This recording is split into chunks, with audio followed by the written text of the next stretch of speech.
And while I was doing that, I was fortunate enough to give birth to my second child. And he is a medical miracle, really should not be alive today. But I was fortunate that I had access to incredible doctors who were highly skilled and were able to intervene and save his life while I was pregnant.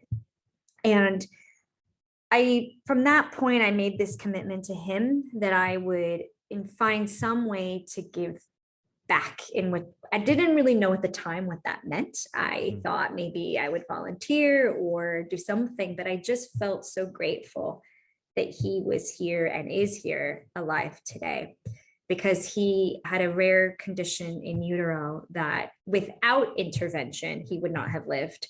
But with intervention, he had less than a 2% chance of survival. So the odds were against him.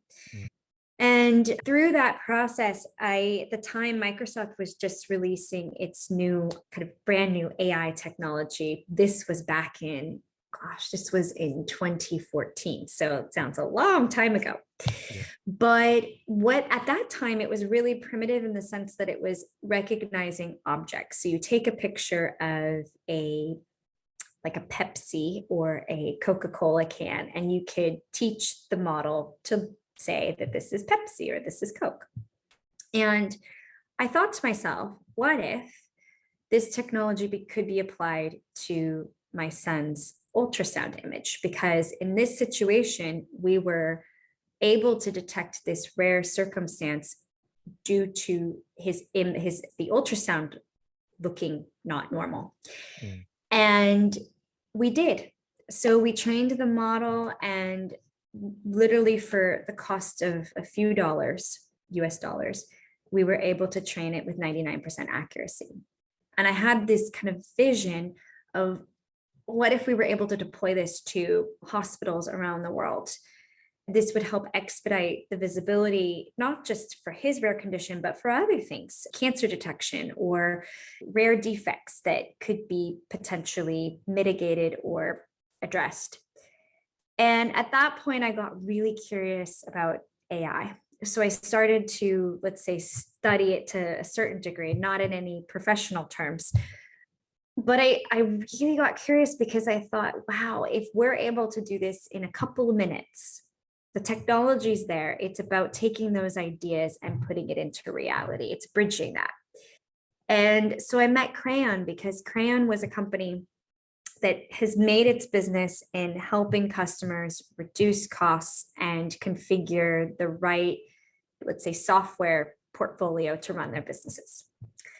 And at the time, they were investing deeply in data because they saw that this curve would come in AI and machine learning, but they didn't necessarily know how to take it and put it into market and make it into a business.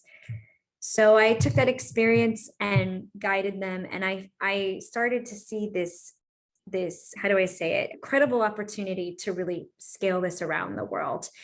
And I got this opportunity to move my family to Norway during the pandemic to join Crayon and really take it on globally.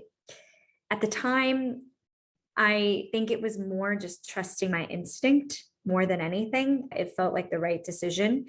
My head said one thing, my heart said another. But in this case, I said, I got to go with what's right for myself, my family, and the career will naturally work itself out. And thankfully it did. But I really came because I wanted to embrace that opportunity of taking, let's say, our vision statement of the company is around driving technology for the greater good. And that naturally very much ties into my personal story, because my life has been forever changed due to the advancement of technology and AI in the industry. Wow, what a powerful and inspiring story there. And especially the problems you had with your son before he was born, and then taking your family to a completely different continent during a global pandemic. Kudos to you for following your heart there. Absolutely love that. And your son right now, is everything good now? Well, it's a good question. Yes. So as parents, there's always, I think it's important that we prioritize what's right for our children. Well, yes. I always like to say the time that we have here is limited. and it's precious. So yes, he's doing really well. I would say my kids are thriving. The other kind of reason we moved is he has autism, and he has pretty severe autism. And in Norway, we were really, this concept of equality really is embedded in the culture. And so the special education that he has access to in the public school system is incredible. And I would say since we've been here over the past 3 years, I've just seen him improve so much because he's able to get resources and support and get to enjoy the benefits of what life in Norway is all about. A lot of nature, a lot of skiing, and some cold weather, but he's doing really well. The story didn't stop there.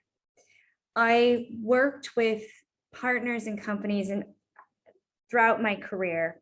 And what I've come to learn is that, and I should have said this too about being a CEO, but you don't always have to be the person in the room with the answer.